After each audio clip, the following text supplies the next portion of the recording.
Adrija from class 5. Today we will represent before you an interesting topic. The topic name is fractions and its useful concept to prove the angle sum property of a triangle. So now it's over to Anuka. Thank you, Anuka. So, fractions.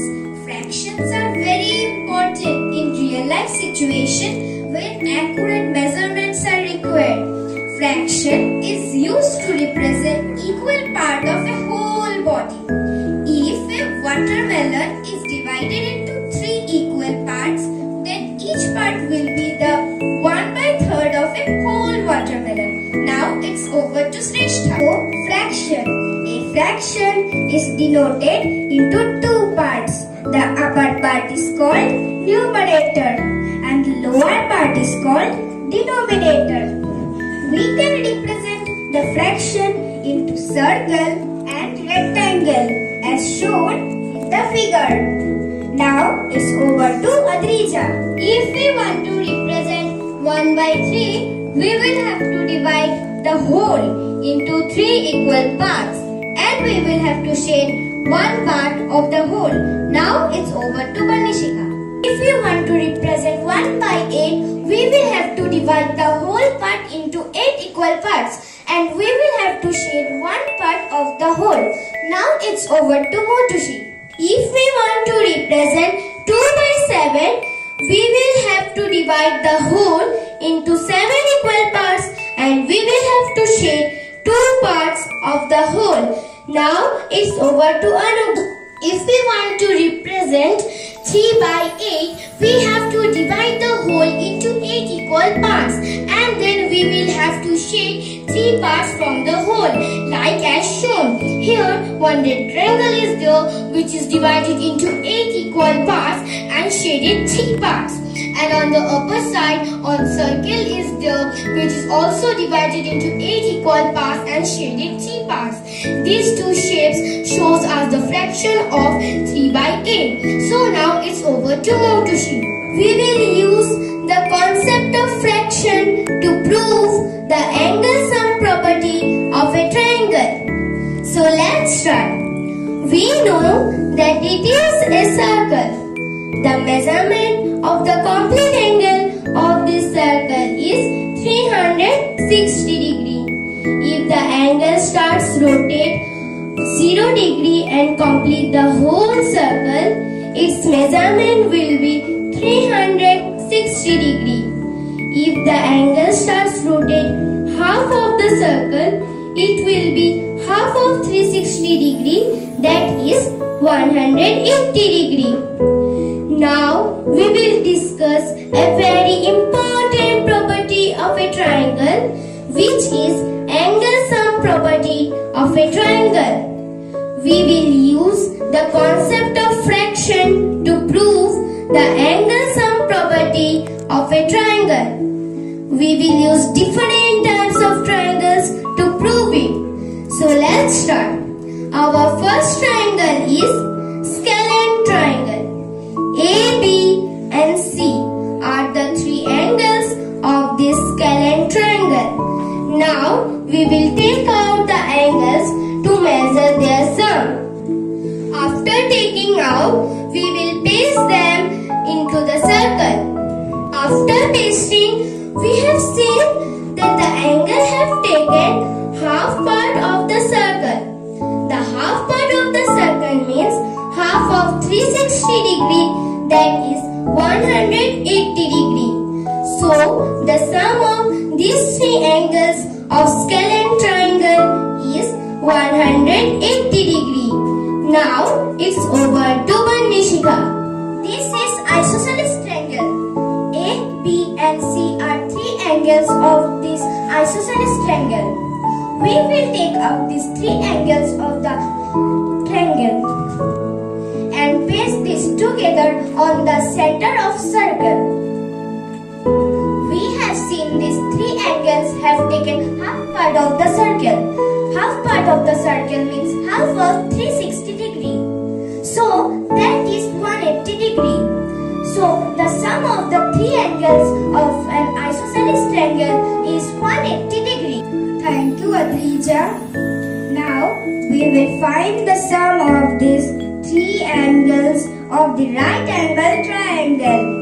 A, B and C are the three angles of the right angle triangle.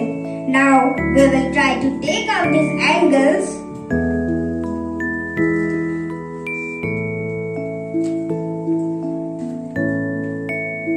And now we will try to paste it on the center of the circle. After pasting, we have seen that it has taken the half part of the whole circle. Half part of the whole circle means the half of 360 degree, that is 180 degree. So now we have find the sum of these three angles of the right angle triangle, that is 180 degree. After performing all these interesting experiments, we have concluded that the sum of three angles of any kind of triangle is 180 degree. Thank you all. Technique ने इस दुनिया को आधुनिक बनाया, हर क्षेत्र में हर दिशा में अपना परचम लहराया। लाइलाज बीमारी का भी संभव हुआ इलाज, चेहरा है मुस्काया जो था कभी उदास। गुजरा जमाना चिट्ठियों और तार पर, मोबाइल पर होता है समाचार सारे संसार का। चिड़ियों से उड़ने का जो था एक सपना, टेक्निक के कारण वो हो गया अपना। अब तो ये सबके दिल पर छा गया, विज्ञान और तकनीकी का जमाना आ गया। धन्यवाद। नीलांशु, रितेंद्र, प्रांजल, डिम्पल, गुड़िया are here to present before you the concept of money. So what is money? Money is a commodity accepted by general consent as a medium of economic exchange. Do you know when was paper money first used? The first use of paper money occurred in China more than 1000 years ago. By the late 18th and early 19th century, paper money and banknote had spread to many other parts of the world. Before paper currency, we followed barter system. Paper currency has made the exchange system easier. Do you know what Indian currency is called? It is called Indian rupee. Come, let us explain you the exchange of money with the help of an example.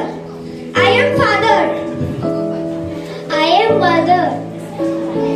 I am son. We are shopkeeper. Father, I need one copy, one pencil, one eraser and 5 pen. Will you please buy me them? Yes, let us go. What is the cost of this copy? 50 rupees, sir. What about the cost of 5 pens? The cost of 1 pen is 10 rupees. So the cost of 5 pen is 50 rupees, ma'am. What is the cost of 1 pencil and 1 eraser? 5 rupees for each, total 10 rupees. Okay, please make the total of all things that I have purchased. 50 rupees for 1 copy, 50 rupees for 5 pen, 10 rupees for a eraser and a pencil. The overall cost is 110 rupees, ma'am.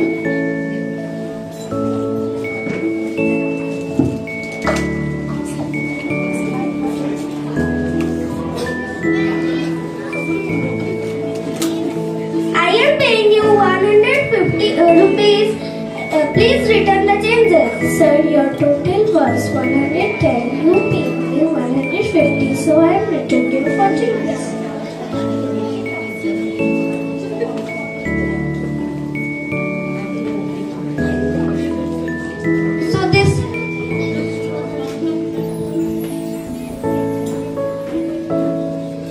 So this is how we exchange money on purchasing our necessary items. Thank you, everyone.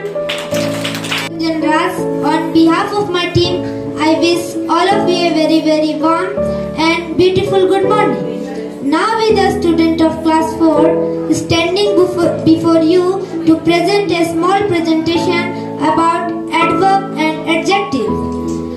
But at first, I will tell you what is an adverb. You see, this is an adverb. Can you see? Okay. Now I will tell you what is an adverb. An adverb is a word which modifies the meaning of word and adjective or another. For example, the students are speaking loudly. In this sentence, the word loudly is an adverb. Now my friend Ansnath Pal will tell you the definition of adjective. Thank you, Gunjan for giving me a chance. Good morning, all of you.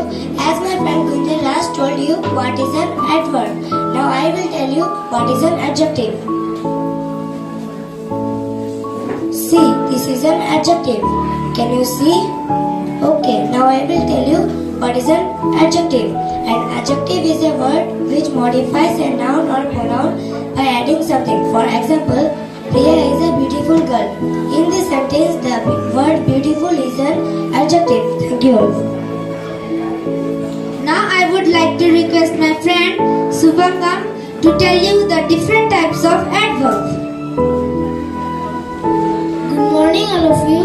I am Shivangam Karmakar. Now I am going to tell about different kinds of adverbs. You see, this is a adverb of reason. Adverb of manner.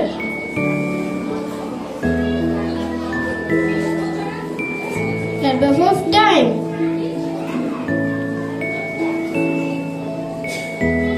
Adverb of place. Adverb of frequency.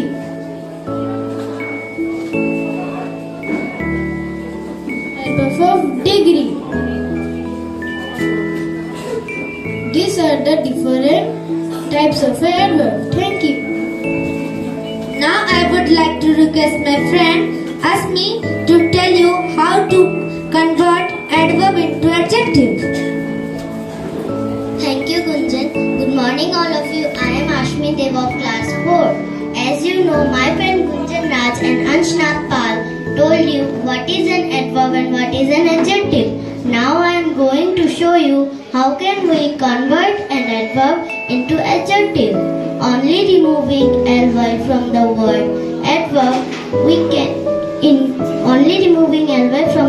adverb, we can make the word adjective. In this chart, first one you see, this is greatly. It is an adverb. If we remove ly from the word greatly, it's become great, and great is adjective. Second one you see, this is happily. If we remove ly from the word happily, it's become happy. So third one you see, this is honestly.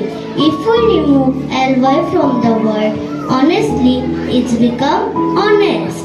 Fourth number you see, this is politely. If we remove ly from the word politely, it's become polite. And then the last one you see, this is certainly. If we remove ly from the word certainly, it's become certain. In this way, we can convert an adverb into adjective by removing ly from the word adverb. Thank you. Now I would like to request my friend Faridhi to show you some adverb and adjective. Thank you, Gunjan. Good morning, all of you. I am Paridhi Das. As my friend Ashmi Dev already told you some adverb and adjective, now I am also going to show you some adverb and adjective. This is the word neverly. It is an adverb. This is the word never. This is an adjective. Evenly. It's evenly given.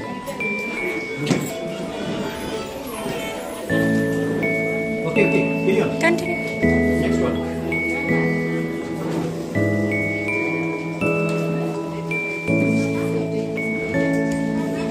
Frankly, this is an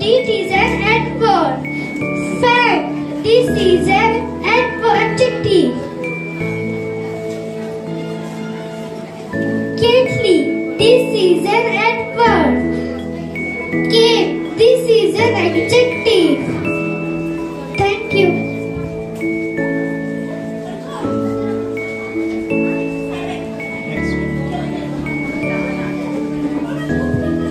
Now I would like to request my friend Aishmita Pal to show you some more example of adverb and adjective. Thank you, Gunjan. Good morning, all of you. I am Ashmita Pal of Class 4, standing before you to tell you some words which we can change from adverb to adjective. Justly. It is an adverb. Just. It is an adjective.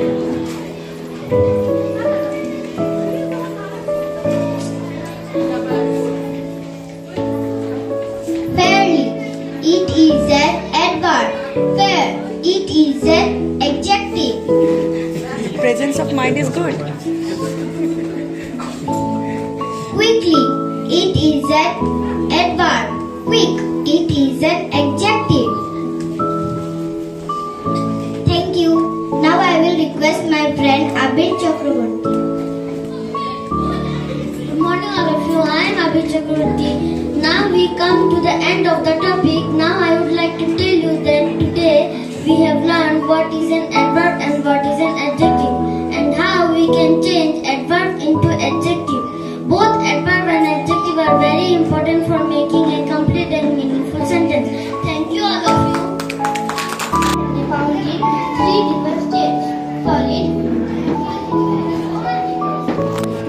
liquid, and gas. Over to Amrita. Now let us understand what are solids and what are the different properties of solids. Matter that has a definite shape is called a solid. We can see and touch solids, and they have definite color, texture and density. In solids, all the particles are tightly packed.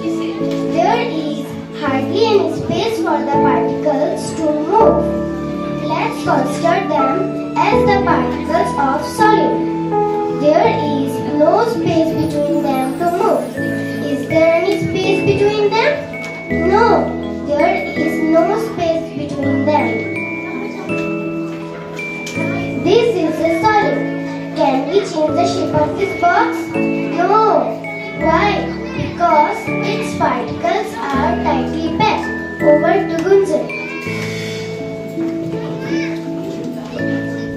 Now let us understand what is called liquid and what are the different properties of liquid. Matter that does not have a definite shape and takes the shape of the container it is put in is called liquid. Liquids can flow from one place to another. For example, water, milk, juice, etc.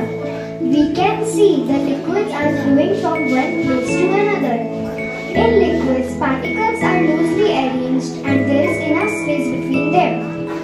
Let us consider them as the particles of liquid. We can see there is enough space between them to move. Due to the loose arrangement of particles, liquids does not have a definite shape and can flow freely. Over to Irakshi. Now let us understand what are gases and what are the different properties of gases. Gas is a form of matter that flow freely and does not have its own shape. We cannot hold gases in our hand. Can we hold? No, but we can hold them in a closed container. You can see the balloon can hold the gases. Though we cannot see gases, we can fill them. They occupy space and have weight. There are some gases that have smell also. In gases, the particles are randomly arranged. Therefore, there is a lot of space between them. Let us consider them as the particles of gases. You can see there is a lot of space, so they can move freely. Over to Gunjan. we come to the end of our presentation. Hope you like and enjoyed our presentation. Thank you all. के भोलेपन या सरलता का गलत रक्षा करनी चाहिए और हमें ईमानदारी से काम करनी चाहिए। अंत में इस नाटक के दौरान यहाँ उपस्थित श्रोता एवं पाठक अवश्य ही अपने अधिकारों और कर्तव्य के प्रति जागरूक होंगे। मैं इंद्राक्षी शाह किसान की पत्नी, रूपांजना पाल किसान की बड़ी बेटी, अन्वेषा मुजुमदार किसान की छोटी बेटी, आज किसान शायन दे किसान का भाई, प्रांजल भालू। नाटक का पहला दृश्य, किसान अपने परिवार सहित रास्ते से गुजर रहे थे। चलिए देखते हैं आगे क्या होता है।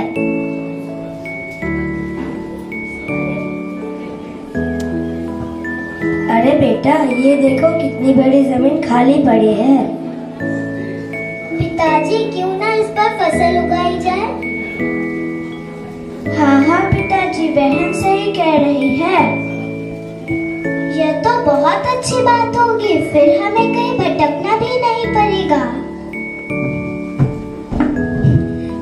ये जमीन मेरी है, तुम इस पर फसल नहीं उगा सकते हो। भालू भाई, आप नाराज न हो, ये जमीन आपकी है, आपकी ही रहेगी। यदि आप मुझे इस पर फसल उगाने देंगे तो हम आपको आधी फसल दे देंगे। ठीक है। नाटक का दूसरा दृश्य, गेहूं की फसल पककर तैयार हो चुकी है। गेहूं की फसल पककर तैयार हो चुकी है। अचानक किसान की तबीयत खराब हो जाती है। किसान फसल काटने के लिए अपने भाई को भेजता है और कहता है कि वे भालू को उसके हिस्से की आधी फसल दे दे। चलिए देखते हैं नाटक में आगे क्या होता है।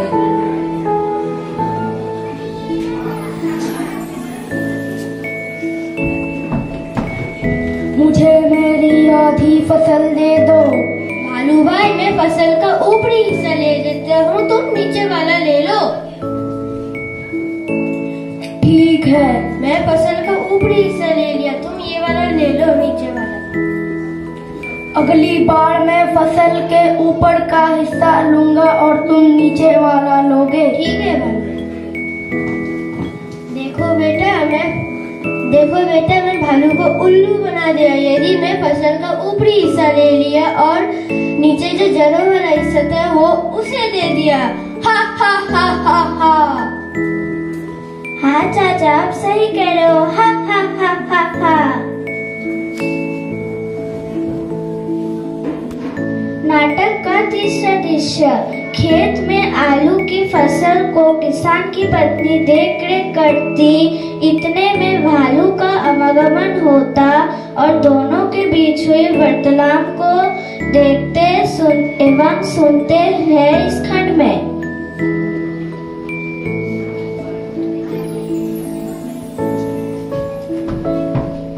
इस बार मैं फसल के ऊपर का हिस्सा लूंगा। ठीक है, जैसा आप चाहते हैं वैसा ही होगा। इस बार के फसल के तौर पे आलू मेरा हुआ और आलू का ऊपर वाला हिस्सा आपका हुआ। अगली बार मैं फसल के ऊपर और नीचे के दोनों हिस्से मैं लूंगा। ठीक है, जैसा आप चाहते हैं वैसा ही होगा।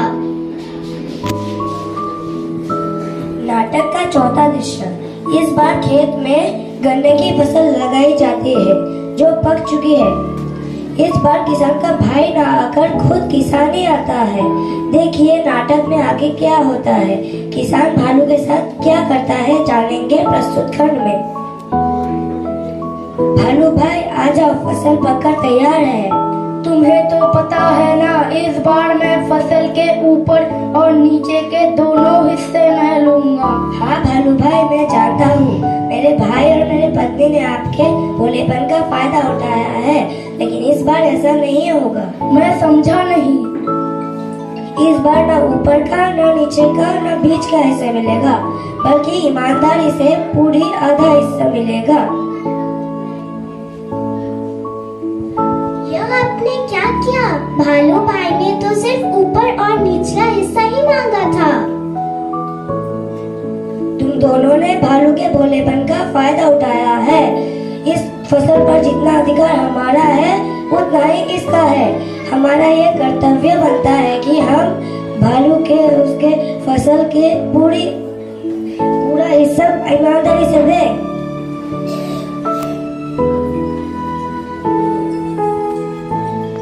हाँ पिताजी, आप सही कह रहे हैं।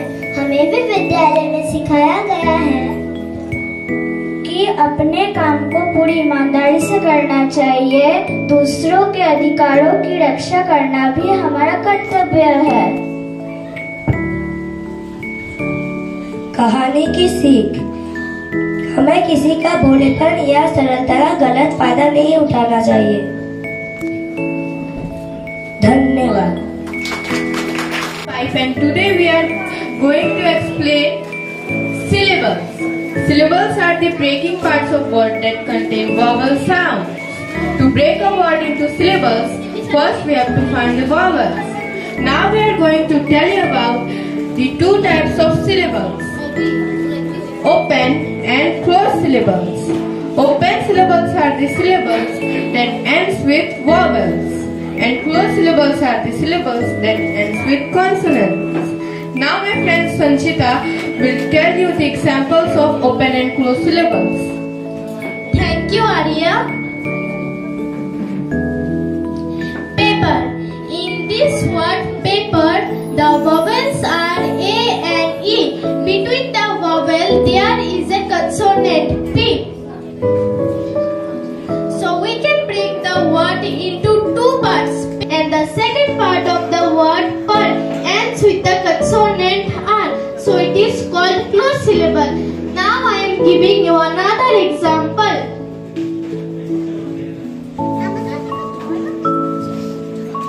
Tulip. In this word tulip, the vowels are U and I. Between the vowel there is a consonant L. So we can break the word into two parts. Tulip. The first part of the word tu ends with the vowel U. So it is open syllable, and the second part of the word lip ends with the consonant P. So it is called closed syllable. So these words has one open syllable and one closed syllable. Thank you. Over to Aradhya.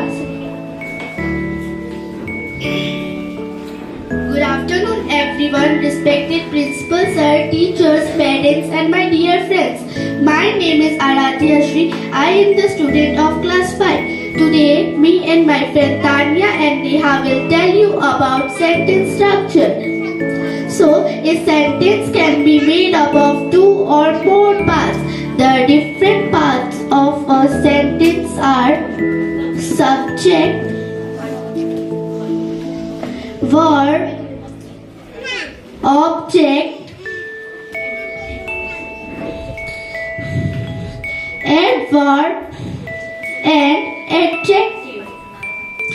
I am giving you one example. Raman plays hockey. Raman plays hockey. Here Raman does the action, so Raman is subject here. Plays is Raman's action, so plays is verb here. Hockey is the object here because the action is being done on hockey by the subject. I am giving you another example. We are reading books. Here we is the subject, are reading verb, books object. Thank you. Now my friend Tanya will tell you another example. Thank you, Aradhya. Good afternoon, everyone. My name is Tanya Das. I study in class 5. Today I am going to tell you about subject, verb, and adverb. Now I am giving you an example that is, Neha sings happily. Here, Neha does the action, so Neha is subject here. Sings is Neha's action, so sings is verb here. Happily describes the action, that how Neha sings so happily is adverb here. Next example is she went there. Here, subject is she is subject, went is verb, and there is adverb. Thank you. Now my friend Neha will tell another example. Thank you, Tanya. So I am telling you about subject, verb and adjective. I am giving you one example.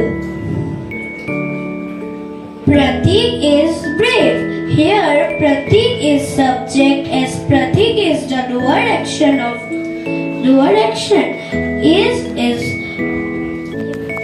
is the action being done, so is verb. Brave is adjective because it qualifies noun Pratik. I am giving another example. Shaniksha is happy. Here Shaniksha is subject, is verb, happy is adjective. Thank you.